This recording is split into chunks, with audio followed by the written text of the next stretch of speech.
예, 4월 10일, 4월 둘째 주 우리 하나님 말씀 함께 살펴가도록 하겠습니다. 창세기 서론에 대한 부분인데요. 창세기의 숲을 보기, 창세기의 숲을 보기 이런 제목으로 우리 말씀 함께 살펴가도록 하겠습니다. 본문은 창세기 1장 1절에서 5절까지 잡았는데 우리가 주제적으로 설명을 해가고 있으니까 본문에는 크게 얽매이지 않고 우리가 창세기의 전체 숲을 보는 그런 시간들을 가져가도록 하겠습니다. 자, 오늘부터 우리가 이제 창세기를 살펴가는데, 먼저 창세기라는 이 명칭, 이 창세기라고 부르는 명칭에 대해서 좀 먼저 이야기를 하면, 본래 구약 성경들은 그 각 책에 이름이 없었습니다. 그래서 유대인들은 그들의 편리를 위해서 일단 각각의 책 첫머리에 나오는 그 단어를 따서 그 책의 명칭으로 사용을 한 거죠. 그래서 히브리어 같은 경우는 이제 오른쪽에서 왼쪽으로 읽어가게 되는데요. 창세기 1장 1절의 시작이 히브리어로 베레시트 이렇게 시작을 합니다. 그래서 그 첫 단어를 따서 이 창세기를 베레시트다 그렇게 부른 거죠. 이 뜻이 뭐냐면 그 첫 의미와 같이 시작, 기원, 비기닝을 말하는 그런 뜻이죠. 그 창세기 같은 경우는 시내산 그 언약을 맺을 때, 그래서 레위기가 기록될 당시 그 언약을 맺는 분이 누군가라는 것을 알려주는 그런 차원에서 함께 적혀졌을 것이라고 보는데, 아마도 이제 그 이후에 계속되는 이 세밀한 사본 작업들이 이어졌겠죠. 그 하나를 뭐 끝까지 가져갈 수는 없었으니까. 아마 그런 식으로 유대인들 사회 속에 이 창세기가 계속 사본으로 이어져 전달되고 있었을 겁니다. 이 창세기가 뭐 유대인의 역사로만 이렇게 얘기를 하고 있었기 때문에 역사 속에서 무슨 다른 나라 언어로 뭐 번역이 되는 그런 일들 없이 그냥 히브리인들 자체적으로 보존되어 왔을 건데, 자, 그런데 역사적으로 보면 BC 250년경에 그 이집트의 톨레미 2세가 이 자기가 세우는 그 알렉산드리아 이 도서관에 세계에 정말 내놓으라 하는 그런 유명한 이 글들을 다 모으기를 원했었는데, 그때 유대인들의 성경, 이 율법서와 이 구약이라는 이 성경을 소장하기를 원했죠. 그래서 이제 유대인들에게 협조를 구하게 됩니다. 그래서 이제 각 지파마다 6명씩, 그러니까 총 72명의 유대 학자들이 동원이 돼서 이 히브리어로 된 이 성경을 처음으로 헬라어로 번역하는 그런 작업을 하게 되죠. 그래서 그것은 이제 역사적으로 70인역이다 이렇게 부르고 있습니다. 그러니까 이거는 이제 성경 본문 연구에 있어서 상당히 중요한 자료가 되고 있는데요. 이 70인역에서는 창세기의 명칭을 게네시우스라고 불렀습니다. 이건 어디서 따왔냐면 창세기 2장 4절을 보면 이것이 천지가 창조될 때에 하늘과 땅의 내력이니라고 말하는 그 내력, 그러니까 제너레이션 어카운트에서 나온 거죠. 그래서 이것을 영어 성경에서 그대로 이제 헬라어 성경의 이름을 따서 제네시스다라고 표현을 한 거고, 라틴어 성경에서는 이거를 리베르 게네시스라고 불렀고요. 그리고 이제 한글 우리 개역 성경에서는 창세기다라고 명명을 하게 된 겁니다. 자, 그럼 창세기를 언제 누가 적었는가를 좀 살펴보면, 이 창세기의 저자는 이미 언급을 했던 것처럼 가장 유력하게 그 이 창세기의 저자는 모세라고 이렇게 볼 수 있는 거죠. 우리가 지난주 살폈듯이 창세기는 이 토라라고 하는 이 구약의 첫 부분, 율법서 5권에 속하는데, 이 보편적으로 율법서인 5권의 저자가 이제 모세다라고 보기 때문에 그냥 쉽게 모세오경이라고도 이렇게 우리가 부르고 있는데요.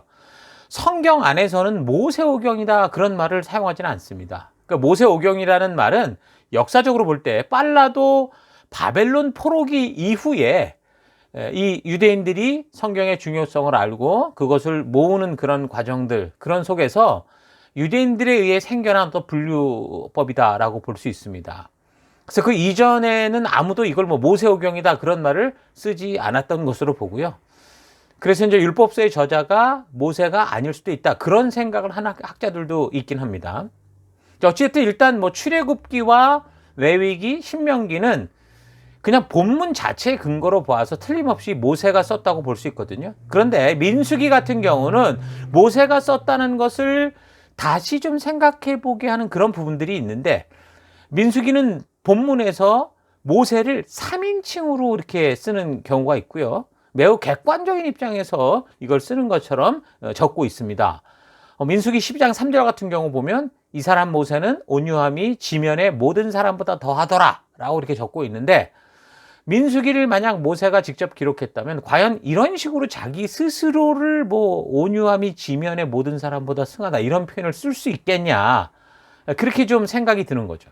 그리고 민수기 21장 14절에는요 이 말씀에 대해서 여호와의 전쟁기를 참고했다라고 이렇게 적고 있는 그런 부분도 있거든요. 그래서 이런 구절들을 볼 때 민수기 같은 경우는 모세가 직접 썼다기보다는 상당히 후대에 다른 사람들에 의해 기록될 가능성이 있지 않겠느냐, 그렇게 보기도 하는 거죠. 자, 그런데요 사실 뭐 창세기나 민수기뿐만이 아니라 지금 우리가 보고 있는 이 구약 성경들 중에는 그 저자를 정확히 알 수 없는 그런 책들이 많이 있습니다. 뭐 사사기, 룻기, 사무엘 상하, 또 열왕기 상하, 역대 상하, 에스더 같은 이런 책도 누가 썼는지 잘 모르고요. 욥기 같은 경우도 그렇고 시편 같은 경우도 저자 미상의 작품들이 꽤 있죠. 뭐 그러나 우리는 이런 부류의 책들도 분명한 성경으로 하나님이 주신 것을 믿고 있습니다. 그러니까 모든 성경이 그런 건데, 창세기의 경우 이제 모세오경, 그러니까 토라의 관계성을 살피면서, 레위기와의 관계성을 살피면서 생각해 보았듯이 이 시내산 언약의 주체가 어떤 분이신지를 소개하는 그런 목적을 볼 때 역사적으로 하나님께서 지금 출애굽한 이 백성들에게 시내산에서 하늘나라 백성다운 삶을 살아가는 그런 길을 알려주실 그때 그걸 말씀하고 교육하는 당신이 누군가 하는 것을 당연히 백성들에게 먼저 알게 했을 가능성이 큰 거죠. 그러니까 이런 역사적인 뭐 개연성뿐만이 아니라 무엇보다 중요한 것은 이 창세기 본문 안을 볼 때 인간으로서 상상도 할 수 없는, 그러니까 너무도 중요한 하나님의 자기 계시를 통해서 하나님이 누구신지를 알게 하는, 그리고 이 세상의 시작과 모든 것을 알게 하는 거룩한 진리가 들어있기 때문에 우리가 이 말씀을 하나님의 말씀으로 본다는 거죠. 그러니까 창세기를 보면 성경에서 말하고 있는 우리의 지금 이 믿음에 있어서 아주 중요한 그 신학적 개념들이 그 안에 나오고 있는데, 대부분 이 중요한 주제가 사실 이 창세기로부터 시작이 되죠. 이런 걸 볼 때 창세기 안에 영원 불변의 그 진리, 하나님께서 직접 알게 하신 하나님의 그 뜻이 있다, 기록되어 있다라는 것을 우리가 알 수 있다는 겁니다. 자, 그래서 우리는 이 창세기를 출애굽 시기 시내산에 머물 때이거나 아니면 그 이후 이제 광야 40년 그 방황 시기까지 합쳐서 어쨌든 모세가 죽기 전에 기록했을 것이다, 그렇게 보고 있는 겁니다. 자, 이런 게 창세기인데, 그렇다면 이 창세기에는 도대체 어떤 진리들이 있는가, 오늘 그걸 좀 살펴볼 건데요. 첫 번째는 이 창세기 안에는 하나님이 누구신가를 알게 하는 그 하나님의 계시의 말씀이 있다는 겁니다.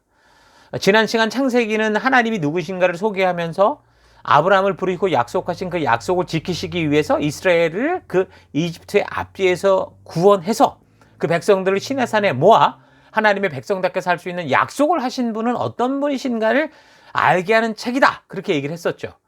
자, 그래서 이 시대를 살아가는 우리 또한 이 창세기를 통해서 예수 그리스도로 말미암아 우리를 구원하신 그 하나님이 누구신가, 어떤 분인가를 만날 수 있게 되는 겁니다. 예수님께서는 요한복음 8장 28절에서 당신은 지금 하나님께서 가르쳐 주신 것만을 말하였다라고 하셨는데, 그 예수님께서 말씀하고 가르치신 그 하나님이 누구신가가 바로 여기 창세기에 소개되고 있는 거죠. 사람들은 누구나 자신이 생각하는, 또 자신이 이럴 것이다 라고 상상하는 그런 신을 믿고 있습니다. 그래서 우리가 성경을 통해서 하나님이 어떤 분이신가라는 것을 바르게 알지 못하면 교회를 다니는 교인이라고 해도 하나님을 자신이 원하는 신으로 각색하여 만들고 믿고 있는 경우가 얼마나 많은지 모릅니다. 다 같이 하나님의 이름을 부르고 예수님의 이름을 부르고 성령님을 부르고 찬양을 하고 기도를 하는데 정말 성경이 말하는 하나님과 다를 수 있다, 그 말이죠. 그러니까 예수님께서도 신약에서 뭐라고 말씀하셨습니까? 나더러 주여 주여 하는 자마다 다 천국에 들어갈 것이 아니요 다만 하늘에 계신 내 아버지의 뜻대로 행하는 자라야 들어가리라 라고 말씀을 하신 겁니다. 뭔가 함께 교회를 다니면 분명 같은 하나님의 이름을 부르지만, 그러나 성경을 통해 하나님께서 계시하여 알게 한 그 하나님과는 전혀 다른 완전히 자기 생각대로 추측하고 자기가 상상하여 만든 그 하나님을 그들이 믿고 있다. 이런 말들이 되는 거죠. 그러니까 자기 생각대로 하나님을 만들고 자기의 열정과 자기의 감정과 자기의 느낌을 따라 하나님을 섬긴다는 건데 그게 바로 우상숭배라는 겁니다. 바른 믿음이란 그래서 성경을 통해 우리에게 계시하여 주시는 하나님을 바르게 알고 그 하나님께서 우리에게 명하신 것들을 그 하나님의 뜻대로 행하는 것이 바른 믿음입니다. 그래서 교회 안에서 우리가 열심을 내는 것보다 더 선행, 우선돼야 되는 게 뭐냐? 그건 바로 하나님이 주신 이 계시의 말씀, 이 성경과 역사를 통해 하나님을 바르게 하는 것. 하나님이 누군가를 바르게 아는 겁니다. 자, 그렇게 볼 때 시내산 밑에서 이스라엘 백성들과 언약을 맺고 율례와 계명을 주신 그분이 누구신가를 알게 하는 이 창세기는 참으로 오늘날 예수님의 사랑으로 은혜를 입어 구원의 백성이 된 성도들, 우리들에게도 이 하나님이 누군가를 바르게 알게는 굉장히 중요한 그런 책이 되는 거죠. 그러니까 창세기를 통해 우리는 우리에게 예수 그리스도를 보내신 그 하나님이 누구신가를 바르게 알 수 있다. 창세기는 바로 그런 얘기를 우리에게 해주고 있다는 겁니다. 자, 두 번째는 이 창세기를 통해서 우리는 인간의 존재의 이유, 그러니까 우리가 이 땅을 살아가는 이유와 목적을 알 수 있게 됩니다. 창세기 안에 이 세상 사람들이 그렇게도 찾고 싶어하는 자신의 그 뿌리가 있고요. 시작이 있기 때문에 우리는 이 창세기를 통해서 비로소 인간으로서의 바른 가치관과 세계관을 가질 수 있는 거죠. 여러분, 사람들은 누구나 자신의 뿌리를 알고 싶어 합니다. 뭐 어려서 벌어진 고아들 같은 경우도 뭐 해외에 입양되었다가도 그 입양된 가정에서 잘 장성하고 나서도 잘 살아가면서도 항상 어떤 때인가는 자신이 어떤 존재인지 정말 자기를 낳은 분이 누군지를 알고 싶어 하죠. 그러니까 이런 식의 어떤 그것을 좀 확장시켜 보면 사람이라면 누구나 자신들의 그 시작이 어느 곳인지를 알고 싶어 한다는 겁니다. 그래서 철학을 하고 더 나아가서 뭐 과학을 통해서도 인류 존재의 뿌리를 찾고자 애를 쓰죠. 진화론에 대해서 이제 곧 살펴가겠는데 진화론도 결국 뭡니까?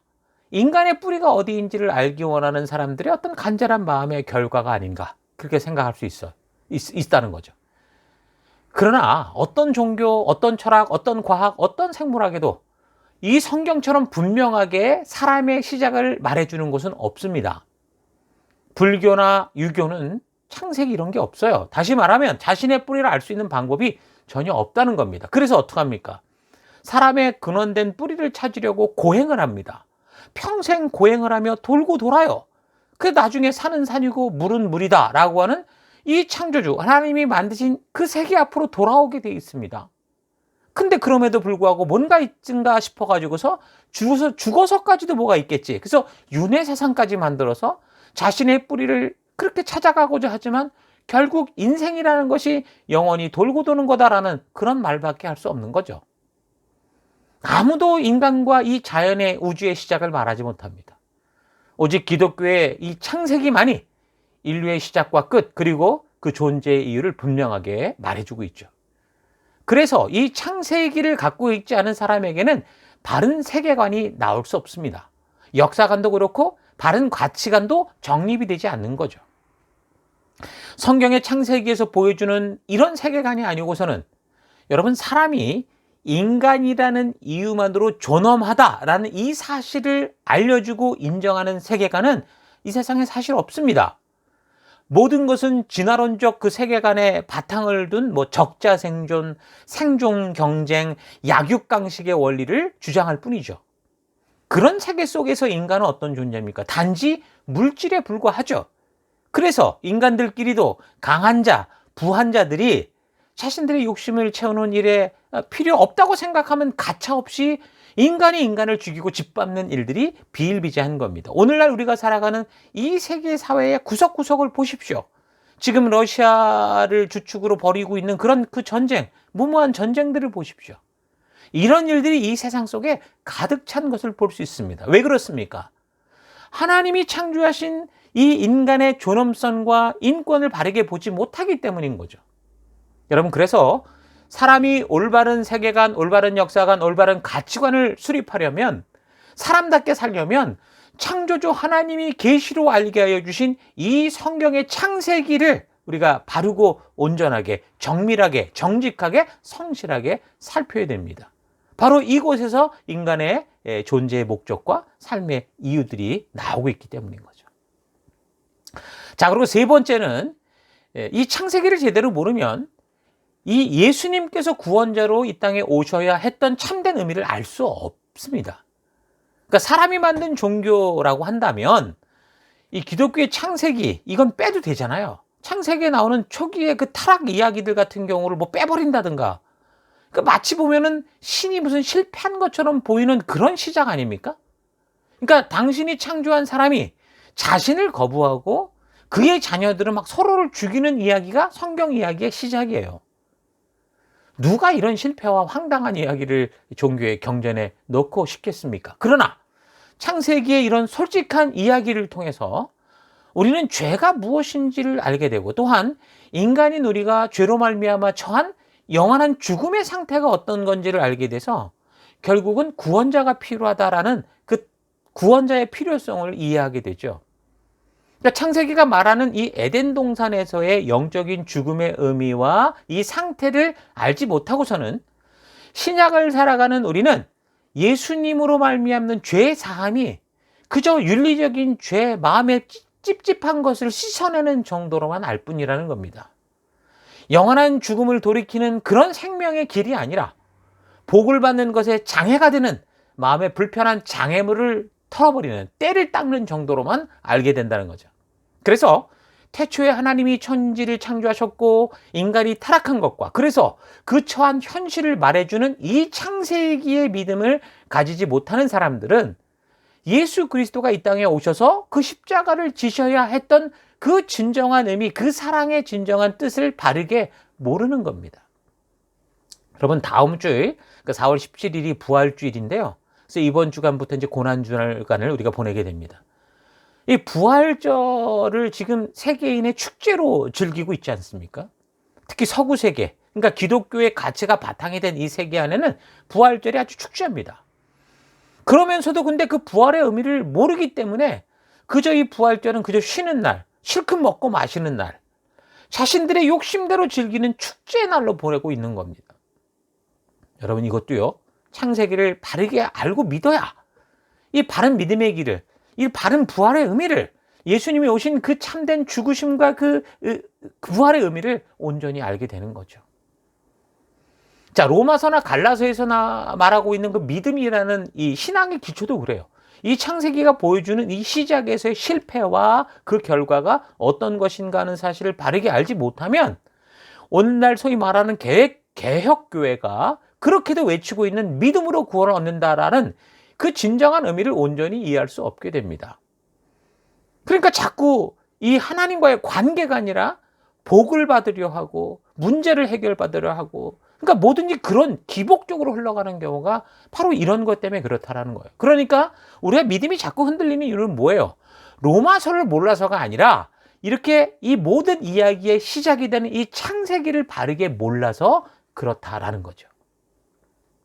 창세기를 통해 분명하게 알 수 있는 죄라는 것은 하나님의 창조의 목적에서 벗어나게 하는 거죠. 그러니까 하나님의 뜻을 왜곡하는 겁니다. 하나님이 창조하신 생명의 길이 아니라 죽음의 길로 가게 하는 겁니다. 사탄이 하와를 속여서 하나님의 뜻을 왜곡하게 만들었습니다. 그리고 그 결과는 자신이 하나님처럼 될 것이라고 생각을 한 것이었죠.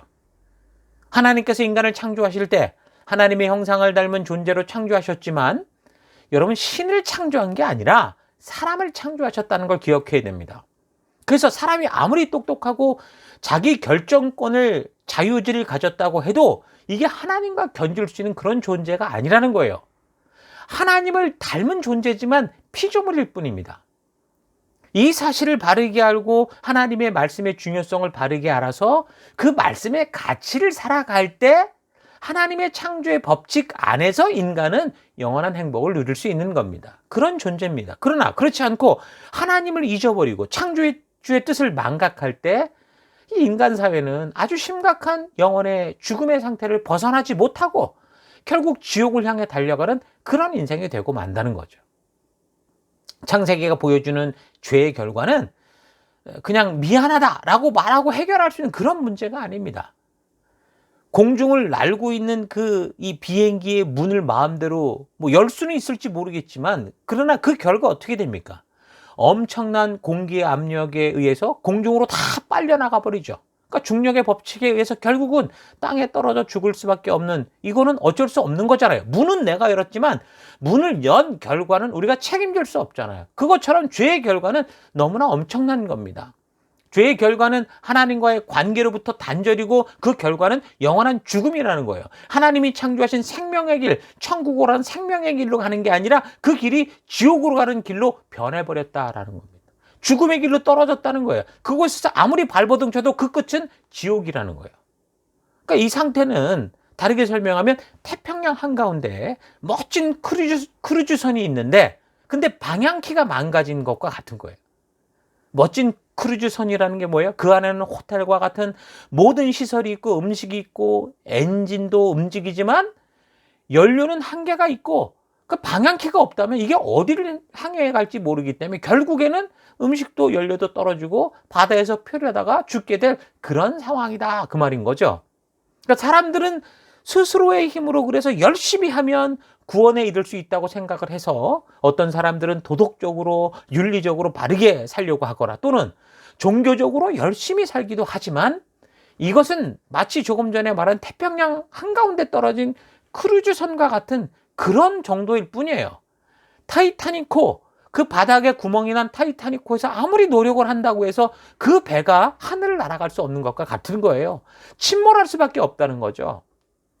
에너지도 음식도 한계가 있고, 또한 무엇보다 어디로 나아가야 하는지 알 수 있는 그 방향키가 없는 상태라면 이건 표류하는 상태입니다. 죽음으로 가는 상태예요. 여러분, 멜번에서 시드니를 가려고 마음을 먹어놓고 퍼스로 가는 이 고속도로를 타고 달리면서 나는 곧 시드니에 도착한다, 그러면 갑니까? 완전 착각이죠. 열심히 달리고 부지런히 달리고 밤잠을 거르고 달려도 결국에는 시드니가 아니라 퍼스로 가게 돼 있어요. 그러니까 우리가 이 땅을 살아가는 게 겉은 화려하고 상당히 뭐 대단한 것처럼 보일지 모르지만 결국 뭐예요? 생명과는 완전히 다른, 완전히 죽음을 향해 가는 그런 길이다라는 거죠. 이게 성경이 말하는 죄의 결과입니다. 죄의 상태입니다. 그래서 우리 모든 인간들은 나름대로 능력이 있어서 뭐 국가를 만들고 문화를 만들고 철학을 만들고 과학을 발전시켜 가는지 모르지만, 여러분, 그것으로 우리 스스로 하나님께로 나아갈 수는 없다는 거예요. 이 죽음의 길을 벗어나서 생명의 길로 갈 수 없다는 거죠. 최초 인간이 하나님의 뜻을 의심하고 거절하고 욕심대로 선택함으로 인해서 떨어진 이 죽음의 길, 이 과정은 화려해 보이고 뭐 최고의 인생을 사는 것 같고 내 마음대로 사는 것 같아 보일지 모르나, 그러나 그 길의 끝은 어디라고요? 지옥이다, 그 말입니다. 그러니까 최초의 인간들이 저지른 죄의 결과로 처한 모든 인류의 상태는 누구의 힘으로도 어떤 능력으로도 우리 스스로, 인간 스스로 이 길을 벗어날 수 없는 그런 죽음의 상태에, 그 죽음의 길에 놓여졌다라는 겁니다. 여러분, 그냥 간단하게 우리가 한 깊이 4~5m 되는 그런 구덩이에 빠졌다고 생각해 보십시오. 여러분, 절대 스스로 홀로 나올 수가 없어요. 그러니까 이게 바로 죄의 결과고, 그래서 죄로 빠진 이 세상이 아니라, 결국 이 세상에서 우리끼리가 아니라 하늘 그 위로부터 누군가가 우리에게 구원의 손길을 내밀어야 되는 그런 상태가 우리의 상태라는 거예요. 그래서 이 사실을 예수님께서 오셔서 확실하게 말씀을 해주셨습니다. 요한복음 14장 6절, 예수께서 이르시되 내가 곧 길이요 진리요 생명이니 나로 말미암지 않고는 아버지께로 올 자가 없느니라. 여러분, 이것은 누군가가 교만해서 말하고 있는 게 아니라 창세 이후 타락으로 말미암아 인간인 우리가 처한 이 죽음의 현실을 정확하게 알게 하는, 우리가 지금 죽음의 길로 끊임없이 가게 되는 이 상태를 분명하게 보여주는, 아무런 우리 스스로 살아갈 구멍이 없는 그런 상태인 것을 지금 하나님으로부터 분명하게 전하는 메시지인 거죠. 하나님의 창조로 태어난 우리 인간들이 죄를 지음으로 말미암아 처하게 된 환경은 하나님이 먼저 손을 내미시는 그런 구원의 방법 외에는요, 다시 스스로 돌이켜 하나님께 돌아갈 방법이 전혀 없는 겁니다. 그래서 사람은 종교를 만들고 이단을 만들고 철학과 과학을 앞세워서 스스로 구원할 수 있는 존재인 것처럼 떠들어대지만, 여러분, 사람은 누구나 한 번 태어나서 반드시 죽음의 길로 가게 돼 있습니다. 여러분, 한국에는 유난히도 자기가 하나님이다, 예수다, 성령이다 주장하는 극단적인 이단들이 많다고 하는데요. 뭐 이전에 보면 육신으로 오신 하나님이다라고 주장했던 천부교의 박태선이라는 사람도 결국 죽었고요. 이 땅에서 영원히 죽지 않는다고 가르친 영생교의 조이성이라는 사람도 죽었습니다. 그리고 아버지 하나님이라고 주장하던 하나님교회의 안상홍이라는 사람도 죽었고요. 통일교를 만들었던 문성명도 죽었습니다. 요즘 판을 치고 있는 신천지의 경우 이 교주 이만희의 장례를 위해서 가짜 묘를 만들어 놨다고 하는데, 이제 곧 자기를 성령이라고 주장하는 이 사람도 죽을 겁니다. 그리고 뭐요? 그 죽음 후에는 반드시 심판이 있을 뿐이죠. 한 번 죽는 것은 사람에게 정하시는 것이요, 그 후에는 반드시 심판이 있으리니. 히브리서가 말씀합니다. 이것이 창조주가 말씀해 주는 인간이 처해 있는 죄의 결과인 거예요. 이 세상에 그 누구도 그 무엇도 우리 스스로 돌이켜서 하나님께로 돌아갈 수 있는 방법은 없습니다. 이런 것이 우리가 죄로 말미암아 처한 우리의 상태요, 우리의 현실이에요. 그러니까 창세기를 통해서 이런 사실을 알지 못하면 우리는 독생자 예수 그리스도의 구원자 되심을 잘 알 수 없는 거예요. 다만 자신이 원하는 것을 이룰 수 있는 또 다른 신을 만드는 것일 뿐이죠. 그래서 교인이 되었다고 하면서도 세상이 추구하는 복을 받고자 아우성치는 사람들이 많고요. 자신의 문제를 해결하고 자신만 최고가 되기를 원하는 사람들이 무슨 새벽 기도로 금요 철야로 특별 집회로 모여들어서 자신의 지극정성이 담긴 그런 돈을 바쳐가면서 자신이 원하는 바를 이루고자 하는 그런 일들이 교회당에 가득한 겁니다. 안타까운 일이죠. 그래서 처음 신앙을 가질 때부터 가장 먼저 바르게 살펴야 될 것은 바로 창세기가 되어야 되는 거예요. 창조의 신앙에 믿음의 뿌리를 두고 하나님이 창조주 되심을 믿는 이 믿음에서부터 우리의 믿음의 삶이 비로소 시작되는 겁니다. 그렇지 않고서는 죄인됨의 참된 의미도 모르고 죄로 인해 지옥으로 가는 그 현실도 모르고 하나님도 자기 마음대로 만들어내는 우상숭배에 빠질 가능성이 많습니다. 그래서 우리는 창세기를 바르게 알아야 되는 것 잊지 마십시다. 자, 그럼 마지막 네 번째, 우리는 창세기를 통해서 하나님께서 사람과 소통하시는 방법을 알 수 있습니다. 창세기를 읽어보면 하나님은 창조주이시지만 전능한 힘과 능력을 가지고 사람의 인생이나 인간 사회를 마음대로 조작하는 분이 아니라 비록 먼지로 흙으로 만들어진 미물 같은 존재지만 그 창조한 사람들을 인격적으로 대해주시는 그런 사실을 볼 수 있습니다. 에덴 동산의 사건이 그렇고요. 이 아담과 하와의 이 자녀들, 형이 아우를 죽이는 첫 살인 사건, 또 인류가 타락하여 결국은 홍수를 통해서 온 인류가 멸망하는 사건. 그런데 그런 심판 속에서도 하나님은 노아의 가족을 통해 또 새로운 인류를 시작하시는 구원의 사건, 또 인류가 번성한 가운데 또 타락해서 만든 바벨탑 사건, 그래서 결국 언어가 나뉘고 각 민족들로 분산되는 역사 속에서 일하시는 그 하나님을 잘 묵상해보고 살펴보면 하나님께서 사람과 어떻게 소통하시는지를 우리가 분명히 볼 수 있습니다. 전지전능한 힘으로 사람과 역사를 자기 마음대로 주무르는 게 아니라, 모든 사람들의 운명을 다 정해놓은 게 아니라 자유의지를 가진 인격적 존재들로 인정해 주시고 그들로 인해 망가지는 역사 속에서 오히려 누가 보면 무능해 보이는 신처럼 보일지라도 인격적인 방법으로 사람을 원래의 그 약속의 자리, 축복의 자리로 이끄시려고 애쓰시는 모습을 볼 수 있어요. 여러분, 이 사실을 알지 못하면 우리는 성경을 아무리 읽어도 제대로 이해할 수가 없게 됩니다. 그래서 하나님께서 사람을 인격적으로 대해주시는 이 놀라운 사실을 알지 못하는, 그러니까 무조건 신은 전능해야 된다고만 생각하는 이 세상은, 뭐 교인이라고 해도 이런 인격적인 하나님의 사역의 방법을 모르면 성경을 읽으면서도 도저히 하나님께서 일하시는 이런 방법들을 이해할 수 없게 되죠. 목사라고 해도 강단에서 영적이라고 하면서 마치 양복 입은 무당 같은 짓을 하면서 성도들을 거짓신의 존재에 평생 얽매여 살게 하는 것처럼 교회 안에서 주님의 이름으로 많은 기적이 나타나는 것에 막 얽매이게 하고, 귀신이라는 존재에 얽매이게 하고, 뭐 남의 미래를 함부로 말하는 것을 예언이라고 하면서 평생 종교의 노예로 살아가게 하는 일들이 벌어집니다. 하나님이 주신 이 땅에서의 사명이 있는데 그 삶에 나아가 집중하는 그런 힘을 주지 못하고 그저 살 때마다 보는 거, 듣는 거, 꿈꾸는 거, 일상에서 벌어지는 모든 것에 무슨 신비한 역사가 있는 것처럼 귀신 들린 무당같이 살게 하면서 그저 교회당에 나와서 하나님 목을 졸라가면서 자기가 원하는 것을 얻어내는 그런 기도, 그런 신비한 현상이 나타나는 일에 평생을 얽매여 살아가게 하는 그런 짓을 하는 거죠. 기도와 예배가 하나님의 진심을 알고 자유하는 그런 시간이 아니라 종교적인 신비 현상에 얽매여서 하나님이 주신 참된 자유를 신앙의 명목으로 성도들이 참된 자유를 다 뺏어요. 그래서 목사의 노예로 만들고 종교의 노예로 만들고 그런 짓을 하는 겁니다. 창세기를 통한 바른 믿음의 눈을 가지지 못하면 신의 산 언약의 참된 의미도 모르는 거고 왜 예수님이 이 땅에 오셔야 했는지도 바르게 알지 못하게 되는 거예요. 성경의 역사를 통해 하나님께서 오래 참으시고 울고 기다리시며 그 진실한 사랑을 전혀 이해하지 못함으로 말미암아 전지전능한 능력으로 세상을 마음대로 다스리는 우상적 존재로만 만나게 되는 거예요. 하나님을 하나님으로 보지 못하고 자기가 만든 우상으로 취급한다는 거죠. 그러니까 창세기에서 사람들이 다 걸려 넘어지고 믿지 못하는 이유가 바로 여기에 있습니다. 사람들은 보통 신이라고 하면 어떻게 해요? 전지전능하고 능력 있는 존재, 불가능이 없는 존재로만 그렇게 얘기를 합니다.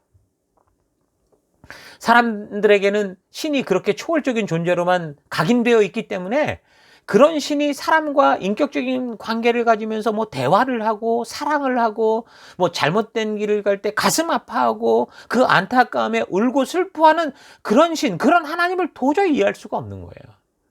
그래서 창세기의 선악과를 먹는 그 사건에서부터 단지 하나님을 전능한 신으로만 간주를 하니까 하나님을 믿지 못하는 사람들은 어떻게 해요? 신이 자기가 사람을 만들어 놓고 그 사람이 선악과를 먹을 것도 몰랐냐? 알면서 그럼 그랬다면 그게 무슨 신이냐? 이런 식으로 하나님을 참남하고 조롱하는 말들을 함부로 하는 거예요. 그리고 그나마 교회를 다니는 사람들은 어떤 사람들? 자신의 큰 죄와 실수 또는 인간으로 감당할 수 없는 그 최악의 인생의 역경을 만나면서 기적적인 사건을 통해서 하나님을 만나다 보니까 하나님의 사랑의 손길을 그렇게 만났을 때 성경과 역사를 통해 하나님의 그 사랑으로 시작된 창조의 신앙으로부터 바르게 시작해서 하나님의 진실한 뜻을 만나는 그런 길로 가야 되는데 그 길로 가지 않고 그냥 그렇게 위기 속에 있는 자신을 구한 그런 신비한 능력적 존재로만 하나님을 생각하면서 그래서 믿음의 삶의 길에서도 그렇게 그런 이상한 힘을, 신비한 힘을 발휘하는 무슨 마술램프 속의 지니와 같은 그런 존재를 불러내는 것처럼 하나님과 함께 가는 것을 신앙이다라고 생각을 하며 사는 경우가 많죠.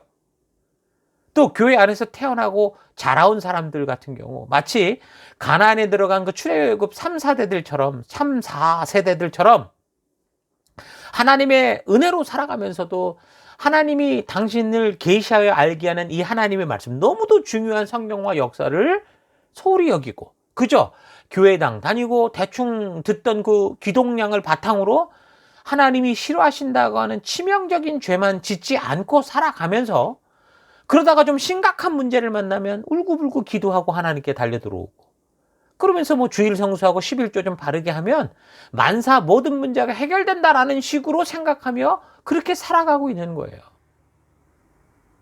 그러니까 뭔가 하나님에 대한 바른 눈을 가지지 못한 그런 모습으로 살아가고 있다라는 겁니다.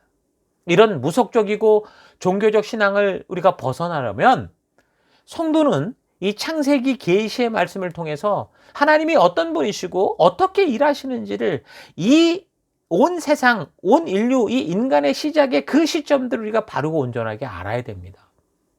하나님을 다른 세상의 많은 우상들과 비교하고 그런 우상보다 가장 힘이 센 그런 분으로 알고 있다면 그것은 참으로 믿음의 기초가 잘못된 거고 그런 바탕에서는 바른 신앙이 나올 수 없습니다.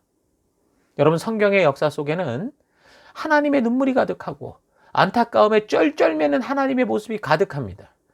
그리고 사람 하나를 어떻게 하지 못해서 가슴 아파하시는 하나님의 모습이 가득합니다. 하나님이 전능하지 않아서가 아니에요.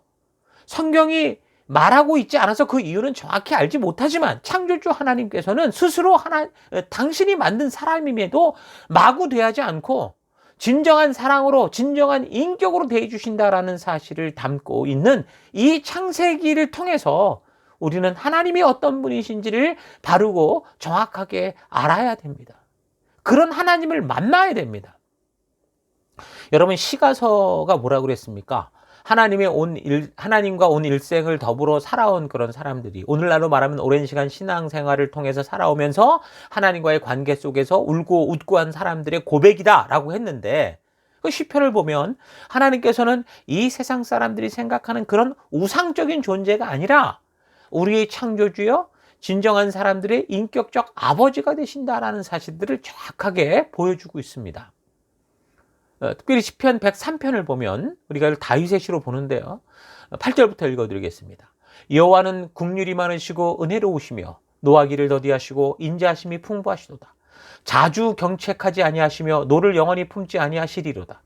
우리의 죄를 따라 우리를 처벌하지 아니하시며 우리의 죄악을 따라 우리에게 그대로 갚지는 아니하셨으니 이는 하늘이 땅에서 높음 같이 그를 경외하는 자에게 그의 인자하심이 크심이로다. 동이 서에서 먼 것 같이 우리의 죄가를 우리에게서 멀리 옮기셨으며 아버지가 자식을 긍휼히 여김같이 여호와께서는 자기를 경외하는 자를 긍휼히 여기시나니 이는 그가 우리의 체질을 아시며 우리가 단지 먼지 흙일 뿐임을 기억하심이로다. 인생은 그날이 풀과 같으며 그 영화가 들의 꽃과 같도다. 그것은 바람이 지나가면 없어지나니 그 있던 자라도 다시 알지 못하거니와 여호와의 인자하심은 자기를 경외하는 자에게 영원부터 영원까지 이르며 그의 의는 자손의 자손에게 이르리니 곧 그의 언약을 지키고 그의 법도를 기억하여 행하는 자에게로다. 이 시를 누가 적었든 분명한 것은 뭐예요? 하나님은 단지 세상이 생각하는 그런 단순한 우상이 아니라 인격적 사랑을 가지고 사람들의 자유의지를 존중하면서 당신이 세우신 그 약속을 분명히 지키는 가운데 사람들과 함께 동행하는 분이시다, 축복하는 분이시다라는 겁니다. 그래서 시편의 기자들을 비롯한 성경의 많은 사람들이 인생의 긴 시간을 걸어가며 여러 가지 사건들 속에서 죄도 짓고 방황도 하고 하나님이 자기를 버릴 것 같은 일들을 저지를 때 하나님께서 인간이 저지른 죄악만큼 처벌하는 게 아니라 되돌아보니 오히려 오랫동안 참아주시고 인내해 주신 그 사랑을 발견하고 노래하는 그런 일들로 가득하죠. 무슨 무당 굿하듯이 지극정성 바치며 삶의 모든 부분에서 문지방 하나도 마음대로 건너지 못할 정도로 늘 거짓 영에 묶여 살아가는 그런 일은 성경에 없습니다. 세상에 우상을 믿는 민족들, 그런 사람들을 보면 그들이 살아가면서 별의별 것을 다 조심해야 되고 보면 1년 내내 제사 지내고 종교의식에 얽매여서 평생 그렇게 살아가는 종교의 노예로 살아가는 걸 볼 수 있습니다. 여러분, 하나님은요, 우리를 그렇게 종교의 노예로 만드시지 않았습니다. 진리, 하나님의 진정한 뜻을 이 계시된 말씀을 통해 알아서 자유하고 행복하게 살아갈 수 있도록 하셨어요.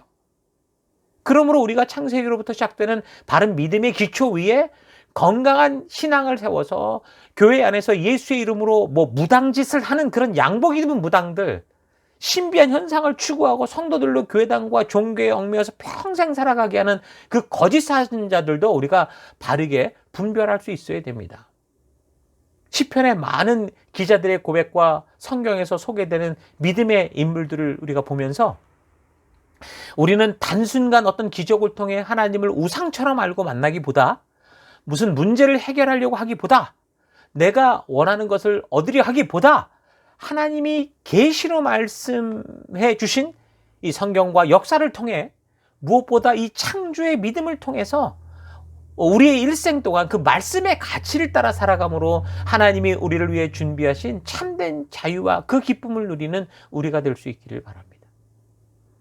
그래서 지금 당장 눈에 보이는 변화가 없어도 하나님의 말씀대로 살고자 애를 쓰는 가운데 때로는 방황하고 때로는 실패하고 때로는 우리가 죄악 가운데 빠져 회개할 수도 있지만 그러나 하루하루 주의 말씀 안에 서고자 하는 그런 인생, 그런 참된 성도의 삶, 이게 정말 소중하고 귀한 겁니다.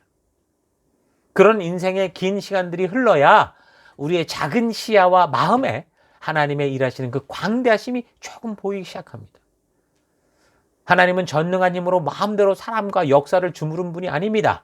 사람마다 운명을 만들어 놓고 그렇게 살도록 하는 분이 아닙니다. 우리의 존재 자체를 소중히 여겨주시고 우리에게 주신 시간과 이 한계를 소중히 여겨주셔서 전능하신 신이시지만 사람에게 주어진 이 시간과 이 한계 속에서 하나님도 그렇게 같은 방법으로 성실히 우리와 함께 일하시는 분이다라는 거 잊지 마십시오. 신은 전능한 존재라고만 아는 세상 사람들은 우리가 그저 들에 피는 풀과 같은 존재, 먼지 같은 존재임을 아시면서도 은혜와 긍휼로 그 사람을 사랑하시는 하나님을, 눈물 흘리는 하나님을, 우리에게 호소하는 하나님을 죽었다 깨어나도 알지 못합니다. 그래서 노하기를 속히 하고 자신의 성질대로 마구 행하는 존재가 그게 신이라고 생각하는 거죠. 자신들의 비위를 맞춰서 제사상이나 제물을 똑바로 바치면 희죽거리고 복준다고 떠들고 그릇처럼 다 죽이겠다고 덤비는 그런 게 신이라고 생각을 하는 겁니다. 그러나 창세기를 제대로 보면 하나님께서 그런 분이 아니라 얼마나 사람을 사람답게 대해주시고 인격적으로 만드셔서 인격적으로 대해주시는 분인가라는 걸 알 수 있습니다. 하나님의 사역의 방법이 힘과 능력이 아니라 사랑과 인격이라는 사실을 알 수 있는 겁니다. 하나님을 힘과 능력으로만 만나려고 하면 미신과 신비한 현상에 빠지기 쉽지만 하나님을 사랑과 인격적으로 만나면 온전한 관계 가운데 거하게 되는 거죠. 여러분, 우리가 성경을 배우는 것은 성경의 지식을 배워서 어떤 종교적인 공식을 따라 살아야 된다고 하는 그런 게 아니라 이 성경이 하나님의 마음이 담긴 편지임을 믿고 그래서 우리 인간들에게 인격적으로 호소하시는 그 하나님의 마음, 하나님의 의도를 바르게 만나고자 하는 겁니다.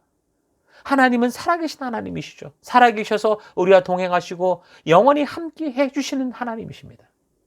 하나님은 어떤 종교적 재단이나 교회당 건물에 존재하는 그런 분이 아니라 바로 우리 안에 우리와 함께 거하시는 하나님이십니다. 우리는 창세기를 통해서 이 땅과 하늘과 바다의 온갖 놀라운 것들을 창조하시고 그것을 사람을 위해 해주시고 함께 에덴 동산을 거닐고 동행하셨던 하나님을 만날 수 있어야 합니다.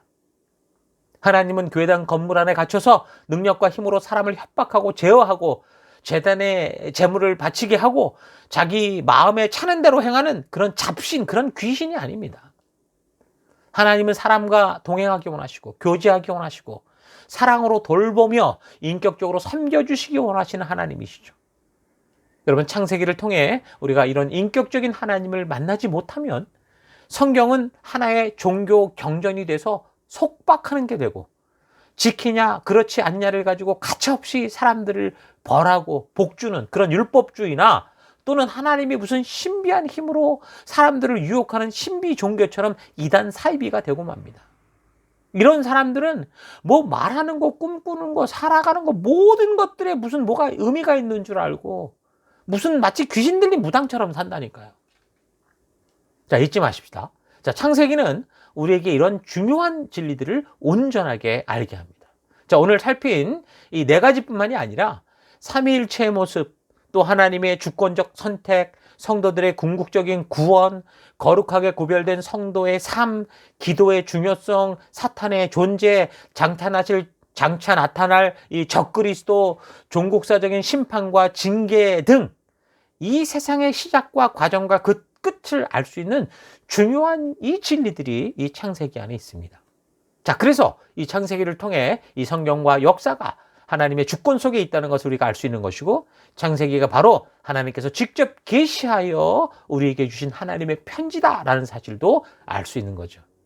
자, 이런 창세기에 대한 바른 교육에 실패하면 여러분, 인류와 모든 사회는 손쉽게 무너지고 맙니다.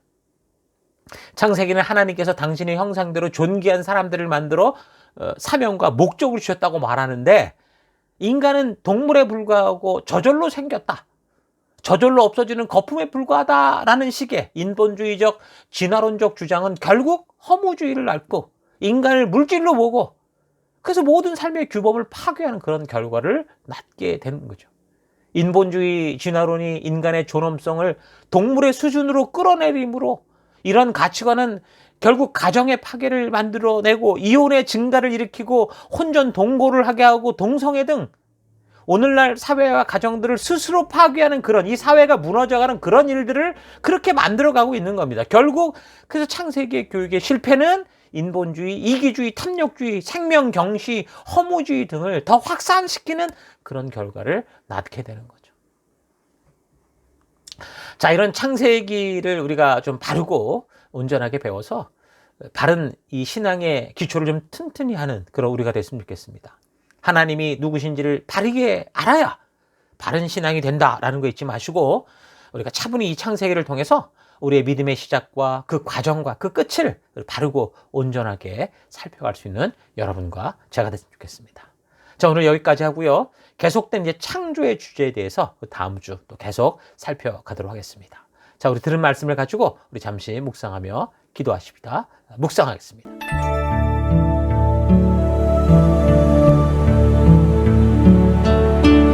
창세기에 대한 교육이 실패하면 단지 기독교가 아니라 인류와 모든 이 사회는 손쉽게 무너지고 맙니다. 점점 심판으로 갑니다. 창세기를 바르게 배우지 않으면 교회 안에서조차 성도라고 불리는 사람들이 하나님을 미신으로 만들고 이상한 힘으로 만들어서 신비한 일들에 빠지고 하나님을 이상한 형상으로 자꾸 이렇게 만들어가게 되는 거죠. 창세기에 대한 바른 교육과 믿음이 없으면 사회도 교회도 다 무너지고 맙니다. 창세기는 하나님께서 당신의 형상대로 존귀한 사람을 만들어 사명과 목적을 주셨다고 말하는데, 인간은 진화된 존재라는 식의 그 인본주의적 진화론적 주장은 결국 허무주의를 낳고 모든 삶의 규범을 파괴하는 그런 결과들을 낳고 맙니다.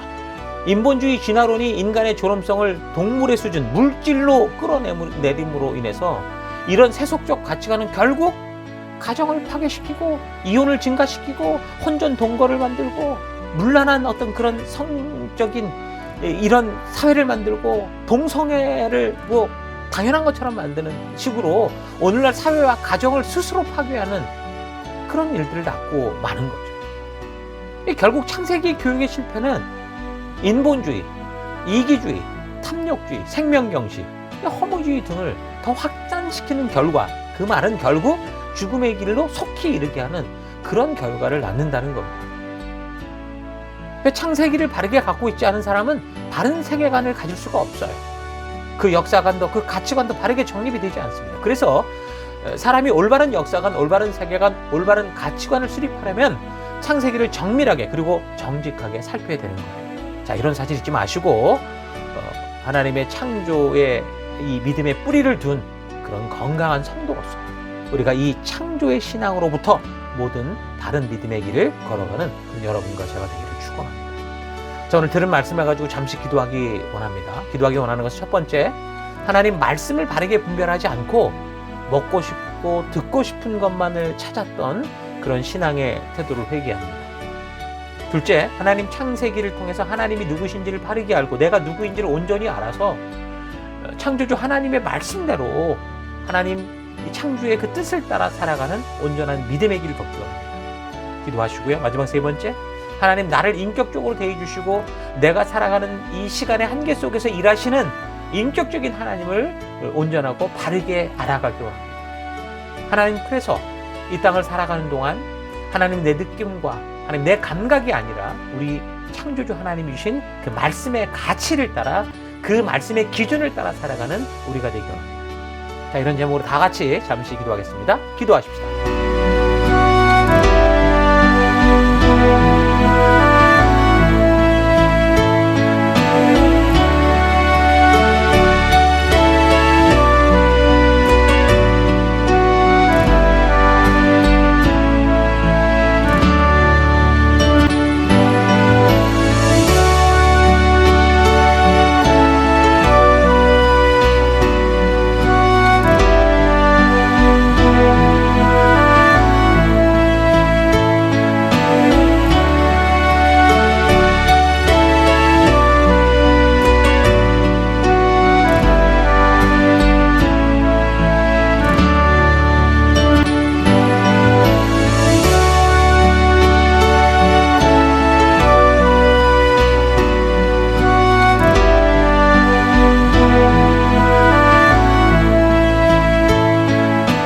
창조주 하나님, 참으로 감사하고 고맙습니다.